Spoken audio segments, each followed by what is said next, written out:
செஞ்சதை சொல்லி வாக்கு கேட்பேன். நான் என்னென்ன பணியாற்றிருக்கின்றது மக்களுக்கு தெரியும். இருந்தாலும் நான் எடுத்து சொல்வது என்னுடைய கடமை. மக்களை சந்திக்க போகிறேன். 1ஆம் தேதி தான் நான் என்னுடைய பிரச்சாரம் ஆரம்பிக்குது. அதுக்கு பிறகு சொல்கிறேன். ஒரு வாரம் ஆகட்டும், பார்த்து சொல்கிறேன்.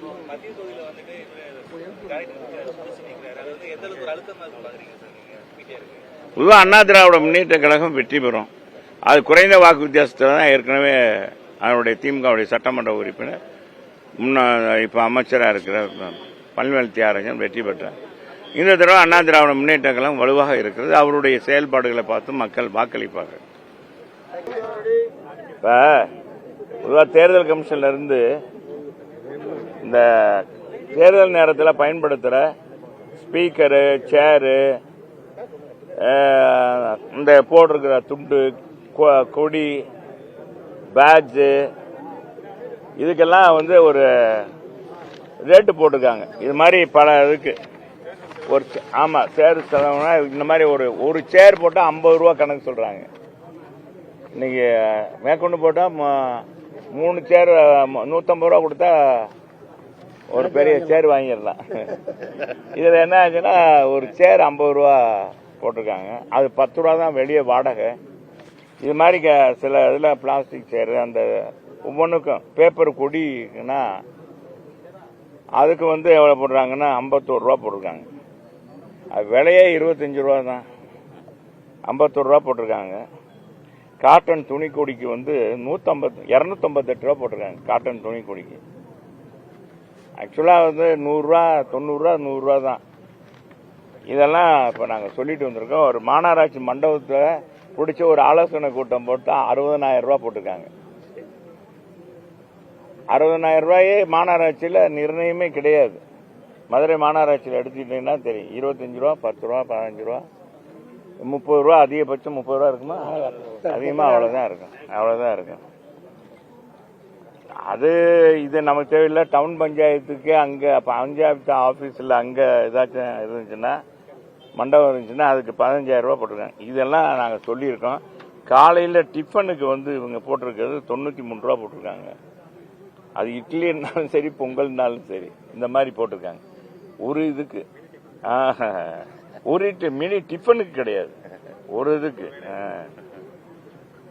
அது வெஜிடேரியன் சாப்பாடு, அது இந்த மாதிரி நிறைய இது பண்ணியிருக்கு. இதை கொஞ்சம் குறைக்கணும். ஒவ்வொரு மாவட்டத்துக்கும் ஒரு விலைவாசி இருக்கு அப்படின்னு சொல்லியிருக்கோம்.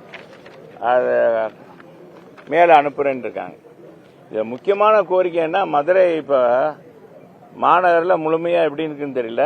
எனக்கு மேற்கு தொகுதியில் பார்த்த அளவுக்கு பார்த்தீங்கன்னா இந்த பெர்மனண்ட் இடமாற்றம் இருக்கும். 3 தேர்தலில் வாக்களிக்காதவங்கெல்லாம் இருக்காங்க. அவங்கெல்லாம் திரும்ப வாக்காளராக சேர்ந்திருக்காங்க. டபுள் என்ட்ரி இருக்கும். அந்த டபுள் என்ட்ரி அப்படியே இருக்கு சில பகுதியில். இப்போ அவங்க டெத்தும் அதே மாதிரி தான் இருக்கு. நிறைய பகுதியில் டெத்து இருக்கு. 2வது போலீஸ் ஸ்டேஷன் 3.5 கிலோமீட்டர் தேர்தல் ஆணையத்தினுடைய இதுவே மீறி இவங்க 3.5 கிலோமீட்டர் தள்ளி போட்டிருக்காங்க. இது நாங்கள் எழுதி கொடுத்துருந்தோம். ஆனால் அது வரல. ஏற்கனவே நாங்கள் எழுதி கொடுத்துருந்தோம். இந்த மாதிரி அங்கே இருக்கக்கூடாது, பக்கத்தில் இருக்க ஸ்கூல்லே நம்ம போடலாம் அப்படின்னு சொல்லியிருந்தோம். அதுவும் செய்யலை.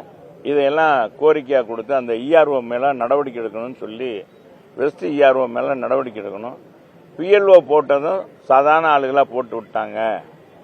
துப்புரவு பணியாளர்கள், படிக்காத அவ்வளோ தூரம் விவரம் இல்லாதவங்கள போட்டு, ஏன்னா ஆள் பற்றாக்குறை, நாங்கள் என்ன பண்ணுறது அப்படின்ட்டாங்க. ஆக இதெல்லாம் செய்யலை. அதனால் அதையும் சொல்லிட்டு வந்திருக்கோம். ஏன்னா அது நடவடிக்கை எடுக்கிறேன்னாங்க, இது வரைக்கும் இல்லை. ஃபைனல் லிஸ்ட்டு வேறு வரப்போகுது. அதனால் ஓட்டர் லிஸ்ட்டில் இந்த மாதிரி வருது சார், இதுக்கு முழுக்க காரணம் அவங்க தான் அப்படின்னு சொல்லியிருக்கேன். 2வது நான் தான் இதனுடைய பிஎல்ஏ, மதுரை ரெவன்யூ டிஸ்ட்ரிக்டுடைய பிஎல்ஏ நான் தான் ஆதென்டிகேட்டடாக. நான் எழுதி கொடுத்தும் கூட அவங்க அதை கன்சிடர் பண்ணலை. இஆர்ஓவும் கன்சிடர் பண்ணல. கலெக்டர்ட்டையும் கொடுத்தேன். கலெக்டரும் நான் பார்க்குறேன்னாரு. இப்போ என்னன்னு திரும்ப பார்க்குறேன்னு சொல்லியிருக்காரு. ஆமாமா, சில அதிகாரிகள், காவல்துறை அதிகாரி இப்போ ஜெயந்திபுரத்தை எடுத்துக்கிட்டா, ஜெயந்திபுரத்தில் இன்ஸ்பெக்டரும் ஒரு எஸ்ஐயும் பார்த்தா, இன்ஸ்பெக்டரும் ஒரு எஸ்ஐ பார்த்தீங்கன்னா தொடர்ந்து ஆளுங்கட்சி சப்போர்ட்டா இருக்காங்க. அதே மாதிரி ஆண்டாள்புரம் போலீஸ் ஸ்டேஷன்லேயும் அப்படி தான். நாங்கள் உட்கார்ந்துருந்தது கூட 3 அமைச்சர் முன்னாள் அமைச்சர்கள் உட்கார்ந்துருந்தோம்.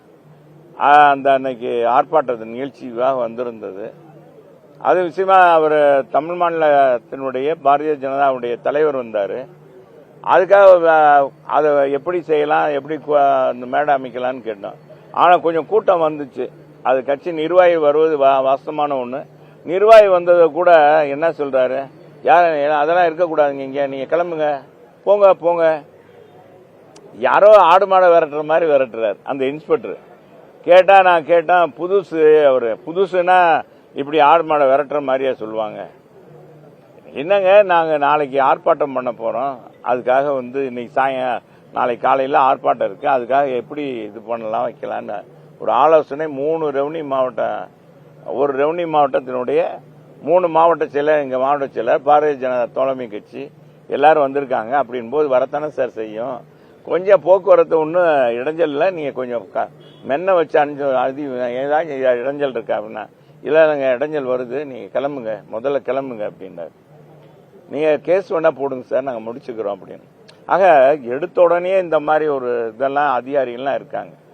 அதனால இதெல்லாம் மறுபரிசீலனை செய்யணும்னு கேட்டிருக்கோம். சொல்லுங்க.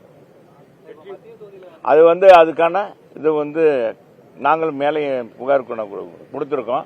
நம்ம கமிஷனர்கிட்டையும் சொன்னா, ஐஎஸ் ஏசிட்டையும் சொல்லியிருக்கேன், எல்லாத்திட்டையும் சொல்லி இது பண்ணி. ஏற்கனவே 3 முறை ஒரு சட்டமன்ற உறுப்பினராக மேற்கொண்டு 4வது முறை எப்படி இருக்க போகுது இந்த களம்? என்ன சொல்லி மக்களை சந்திக்க போறீங்க? மக்களுக்கு நான் செஞ்ச சேவைகளை, மக்களுக்கு தொடர்ந்து பணியாற்றி கொண்டிருக்கிற சேவைகளை சொல்லி தான் ஓட்டு கேட்பேன். வேற என்ன சாதனைகள், எங்கள் ஆட்சியில் கொண்டு வந்த சாதனைகள், திட்டங்கள், அந்த பகுதியுடைய வளர்ச்சிக்காக செய்த திட்டங்களை எல்லாம் எடுத்து சொல்லிடுறேன். அதே மாதிரி நான் அந்த தொகுதியினுடைய சட்டமன்ற உறுப்பினராக மட்டும் பணியாற்றாம, மதுரை மாநகருக்கும் நான் ஒரு அமைச்சராக இருந்தால் 10 ஆண்டுகளில் என்னென்ன திட்டங்கள் கொண்டு வந்தேன் அப்படின்றதையும் பட்டியல் போட்டு நான் குறிப்பிட்ட சில எல்லாம் போட்டால் நிறைய ஆயிரும், படிக்க முடியாது. இதுவே பொடிசா இழுத்து இருக்குன்றாங்க, அதுவே போட்டு எல்லாருக்கும் கொடுத்துருக்கேன். சூரியன் மறையாது உதிக்கும், எப்படிலாம் நாங்கள் கைப்பற்றுவோம் அப்படின்னு ஆளுங்கட்சி திமுகவினர் செயல்பட்டு இருக்காங்க. எதிர்கட்சிகள் பொதுவா அவங்க அப்படிதான் சொல்லுவாங்க. ஒரு கட்சி சொல்லுவது அப்படிதான் சொல்லுவாங்க எப்பவுமே. பொதுவா இயற்கையாகவே சூரியன் கிழக்கே தான் உதிக்கும், மேற்க மறையும். இது இயற்கை தான். அது இயற்கை நீதிக்கு மாறாக அங்க நடக்க போறது இல்லை. மக்கள் தெளிவாக இருக்கிறாங்க. தங்க கட்டியாக கொடுத்தா கூட மக்கள் வாக்களிக்க தயாராக இருக்க மாட்டார்கள். பார்ப்பார்கள், கொடுப்பார்கள், வாங்குவார்கள், எல்லாம் செய்வார்கள். ஆனால் நிச்சயமாக மக்கள் நியாயமாக நமக்கு யார் வேலை பார்க்க கூட அவங்களுக்கு தெரியும். 5 ஆண்டுகளுக்கு ஒரு முறை வர்ற தேர்தல், இப்பொழுது மட்டும் இவ்வளவு தாராள மனசு வருகிறது, ஏன் இது வரைக்கும் வரலன்றலாம் நினைப்பாங்க. இது வரைக்கும் என்ன செஞ்சாங்க அப்படின்லாம் பார்ப்பாங்க. பார்க்காத மக்கள் இல்லை. மதுரை நீதி கேட்ட மண் மதுரை மண் என்ன தெரியுமா? அதனால இந்த மண்ணில் யாரையும் ஏமாற்ற முடியாது. அதெல்லாம் நம்ம அந்த கூட்டணியை பத்தியெல்லாம் இதுதான் நம்மளுடைய. சரி வரேன், சரி வரேன். கிழக்குன்னா நான் என்ன சொல்றேன், அவர் சொன்னது, அவர் கிழக்குல நிக்கிற அதேவா சொல்றேன், அந்த மீன்மன்ல சொல்லல, இயற்கையை பத்தி சொன்னேன். அவர் தோக்குறாரா ஜெயிக்கிறான்னு அந்த மக்கள். பொதுவா தேர்தல்னு வந்துட்டா மக்கள் தாங்க எஜமான். இப்ப மந்திரியாவது எந்திரியாவது யாராவது அதெல்லாம் கிடையாது. இப்ப எல்லாருமே தேர்தல்னு வந்துட்டா மக்களை போய் தான் பார்த்தாங்கன்னு. மக்கள் யாரை விரும்புறாங்களோ அவங்கள தான் தேர்ந்தெடுப்பாங்க. சரி வரேன், சரி வரேன்.